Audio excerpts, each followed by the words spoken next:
Hello from the far side of the pond, or the ice skating rink. Boy, it's so bad. Everything is just a sheet of ice. It is so bad, but things are still working the way they're supposed to be working. We still have functional water. Look at this ice. I don't know if you can actually see it, but this is the bank. This is all just a sheet of ice. And this is from the rain and then the freeze, deep freeze. But if I don't slip and fall into it, boy, I am slipping a little bit. The entire area is just a sheet of ice. It's absolutely miserable for everybody. The birds are all out. So, it's not stopping them from having normal life or anything. But this is all. It is just a sheet of ice, the entire pond area. And it's not because we didn't have enough warm weather to melt it. It's just because this is the nature of being in an area that has water in a pond. And ducks who make divots. So what happened, and it's an interesting concept, right? Let's look at this for a second and see if I can explain this. I'm probably not going to explain it very well. So you see all the footprints in what was snow. And I showed it to you on the pond a few videos ago, probably 10, 12 videos ago, where, it was so cute, right? All their little feety prints were in the snow. Well, that happens all over the area, right? So all these little feety prints are in the snow. The snow didn't fully melt before it rained and sleeted and iced. And then it became, 20 degrees Fahrenheit, which is so far below freezing, that the water got trapped in all those little divots and created little icebergs that then continue to expand and expand and expand. And literally, we are just walking on a sheet of ice. Now, again, all the birds are fine. It's a little windy, so they're less than thrilled, and Tonka's out, so they're on patrol. But, if it were miserable, the chickens wouldn't be out and about. So it's not hurting them in any way, shape, or form. We already showed you that the ducks have no problem.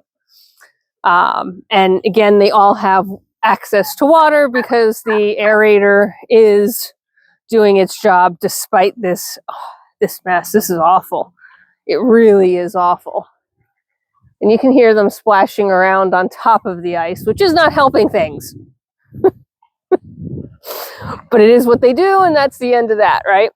So the last time we were here, I showed you the same thing in the deep end.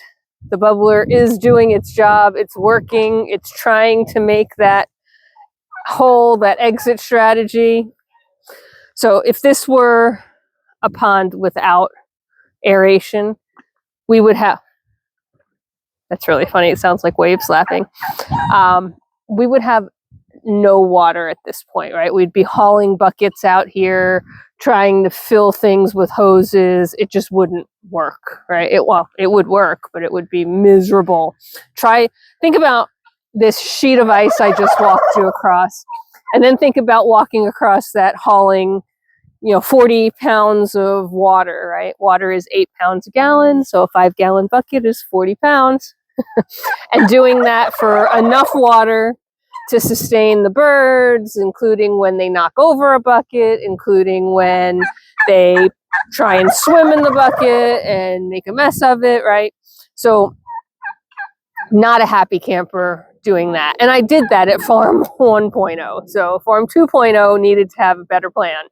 And the better plan is exactly this, right? So there is a place for birds to get water. They can walk on that ice. They do. They're walking on ice now, so walking on the pond ice is no different.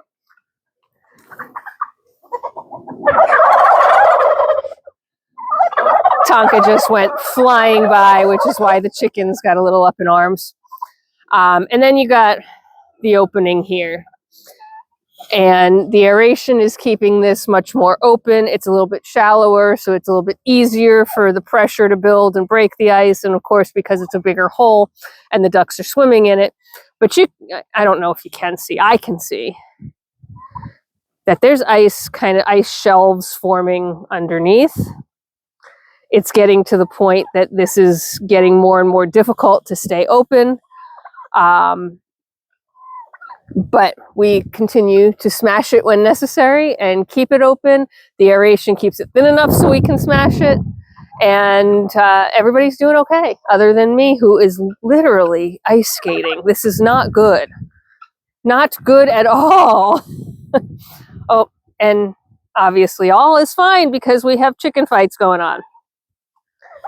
Rooster fights. I won't call them what they really are, right? These guys are hilarious. It's all show. It's not deadly. They're not fighting each other to injure. And, you know, in 10 minutes, they'll be buddies again. But those poofy neck pieces are hilarious. Oh, so they're done already. This time of the year, there's no real reason to be fighting.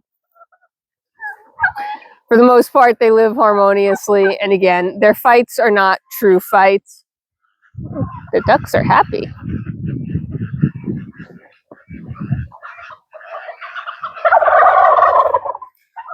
I don't know if you caught that clucking. That was one of the roosters coming back. One of the ones that was fighting. Our turkey, their laying season will start in a few months. We're still months away, but a few months. And so everybody's practicing. Our youngsters are starting to practice their display.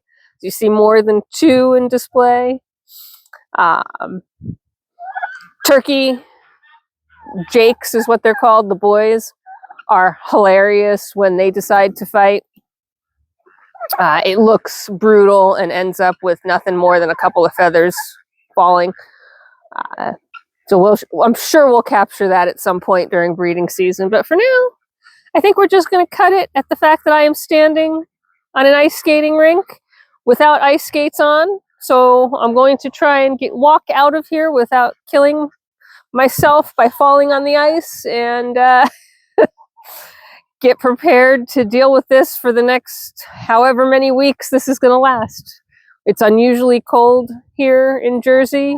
We definitely always get cold. It's just unusually cold for such a lengthy period of time. But you see, the ducks will swim.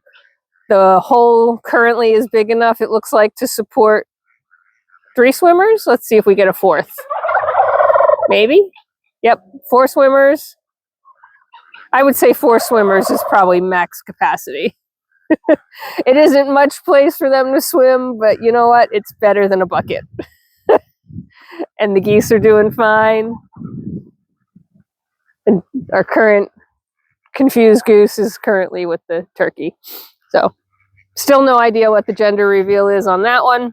Everybody else is looking good. I hope you are having a fantastic day wherever you are. I hope you are not dealing with all of this ice and misery that I am dealing with. And I will see you at the next one. Take care of yourselves. Take care of each other. Be kind. Bye for now.